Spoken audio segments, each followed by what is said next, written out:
Hello and welcome back to TechnoSurgeon YouTube channel. So we got some news regarding the memory pricing, as the report says that the spiraling memory spot prices could trigger industry cycle collapse. Reports warns NAND wafer cost surge 25% in a single month. What it says, what it essentially means is exactly as it sounds, because when supply is too much the demand collapses, and when the demand is too much supply collapses.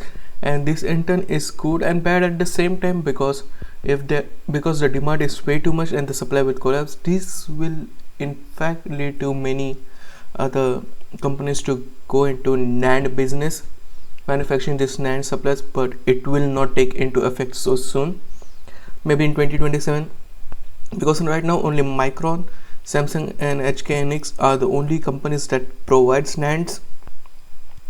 And this is what it exactly means over here, as 2026 will bring sharpest PC decline in over a decade.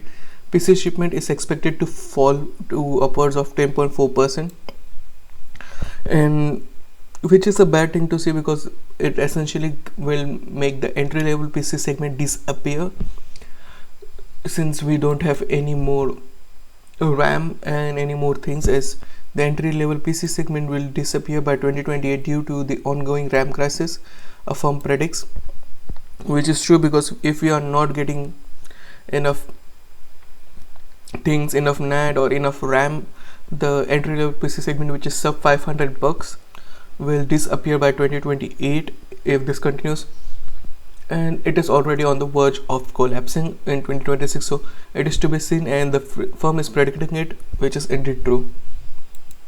Along with it, CXMT debuts its domestically produced DDR5 memory 8000 megatransfers DDR5 and 10667 megatransfer LPDDR5X for servers, desktops and laptops.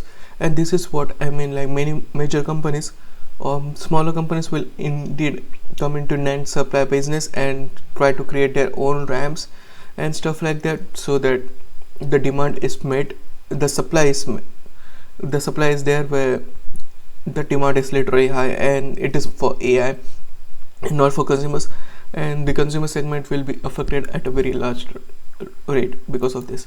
Next up, we already knew that the RTX 5050 is coming with 9 GB of GDDR7 memory to launch around, but the launch date was never known, and it is expected to launch around Computex, which is just in few months.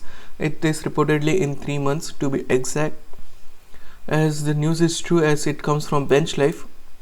This news is true. It was previously rumored that 3 GB of GDDR7 chips would be used in the GeForce RTX 50 series, but the reality is somewhat different from the previous rumors, because it was expected to come with RTX 50 Super series, but now because that was supposed to use 3 GB of GDDR7 chips in the GeForce RTX 5050, they are purposefully reusing those modules in RTX 5050 rather than the Super series.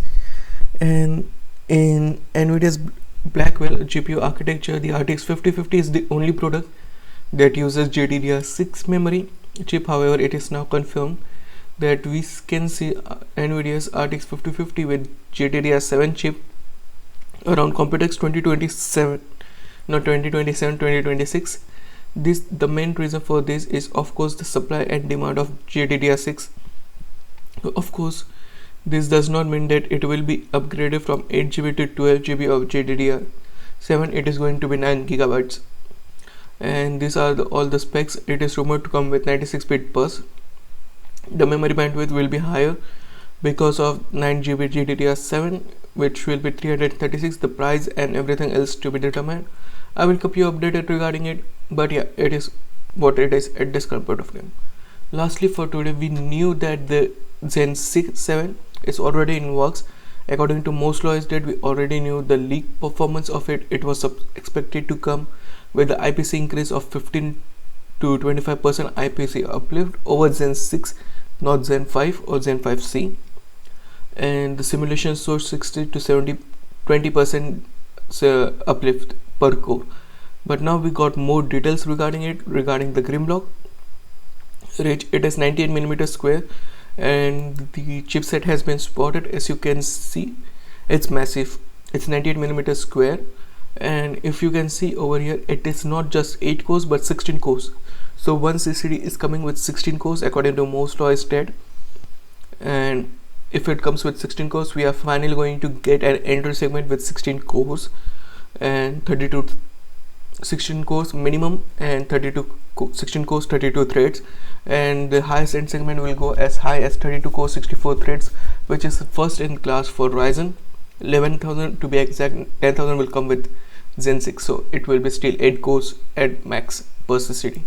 And here he also showed off an 8 core sample. I don't know for what it is, but judging from the not from the architecture but the chip design, it looks for the AM5 platform, so there might also be an 8 core variant in works, but it is